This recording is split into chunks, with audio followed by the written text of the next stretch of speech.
After a hectic week in our high school, Andrew and I decided to have a sleepover at Andrew's new place. As planned, I arrived at his place at 8 p.m. We did our assignments, and then Andrew suggested grabbing a meal from the nearby restaurant. But before we left the house, Andrew's father asked us to give him a hand in settling the furniture, as Andrew's family had just moved in this new town. I picked the box up, and so did Andrew. We dropped the box in the basement. As I went out of the basement, I noticed Andrew wasn't with me. I went back to see Andrew and saw him standing in the corner of the basement with his head continuously tapping on the large antique cabinet in the corner of the basement. He was continuously muttering a non-native language in a heavily wicked and devilish voice. When I caught the sight of the scene, I got terrified. I shouted in a trembling voice, "Andrew, it's not safe down there. Let's go." He did not respond. Gathering all courage I had left, I fearfully approached Andrew, placed my shaky hand on the left shoulder of Andrew. He swiftly turned towards me and said, "Where were you, Justin? See what I found? It's like an antique locket. See how beautiful it is?" Suddenly, he was casual like before. It was like nothing happened. I tried to inquire why he was banging his head on the cabinet, but he denied everything and insisted that nothing happened. Andrew's father came and saw us arguing. "What is it in your hand, Andrew?" he asked inquisitively. He took the locket in his hand. I advised them not to touch things, as they are typically cursed and can have adverse effects, but they ignored me. Andrew's father thanked us and said, "Why don't you guys go get something to eat? I've heard about a restaurant nearby. You guys will have a quality time there." So Andrew and I left for a walk towards the restaurant.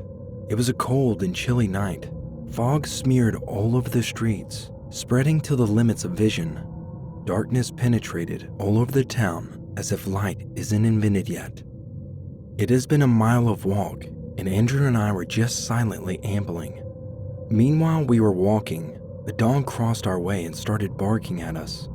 I tried to calm the dog down, but Andrew asked me to leave it. I argued that the dog seems in pain. It needs help. Then Andrew said, "I will guide the dog towards the jungle." He took the dog into the bushes, and the barking started to fade away until all gone. Andrew came out of the bushes and said, "Don't worry, the dog is at peace now." After another 10 minutes of walking, we reached the restaurant.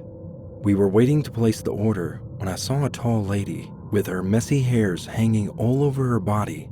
She was just behind the back of Andrew and outside of the glass wall of the restaurant. She continuously stared and frowned upon Andrew, and she seemed out of breath. I was flabbergasted by this sight and asked Andrew to look behind, but all of a sudden, she was gone. He tried to calm me with the excuse that we've been working for so long. It must be a glitch of your senses, nothing more than that. The moment I stepped inside the restaurant, I experienced unusual and bizarre feelings. The noiseless environment was like shouting at us to run away. Only one employee was present, and that employee also seemed feared by this presence there. I asked, "What's the matter with this town? Why does this town feel deserted?" He replied in a trembling voice, "You are unfortunate that you are here. The longer you stay in this town, the lesser is the chance for you to survive the cult of the tall lady. She lived in the house in this town. She, along with her family, was burnt dead in the fire that took down her house. From that day, she cursed this town with the demonic cults. No life is possible in this town till her curse diminishes. I have heard that that house was renovated and someone just moved in that house. They will die. They will be wretched. They will."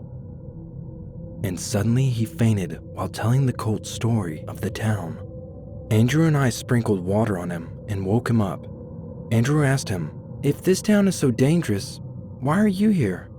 He replied, "This restaurant is slightly out of this town. That's why I'm surviving here, as it's important for me to earn my living here." I pointed towards Andrew and told the restaurant employee that he is the one whose family has moved into that house you're talking about, and nothing is wrong with them. so just calm down."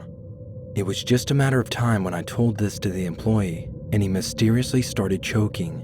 His eyes were filled with horror. I got worried and tried my best to help the employee, but suddenly he stopped, pointed towards Andrew, told me to run, and he took his last breath. Andrew seemed displeased. Andrew was looking abnormally calm and quiet.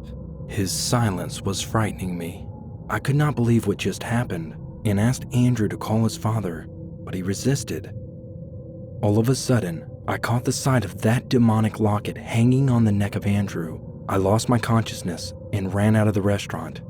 I ran and ran till I reached the place where I saw the dog previously and observed the dog torn apart and wet with blood on the side of the road. I shouted with fear. Andrew appeared out of nowhere and he gazed at the dog and kept saying, "I relieved all of his pain." I started running again and unintentionally went to the basement again. I hid in a place and started looking at the stairs to see if someone enters the basement. The locket toppled over the stairs and fell on the floor.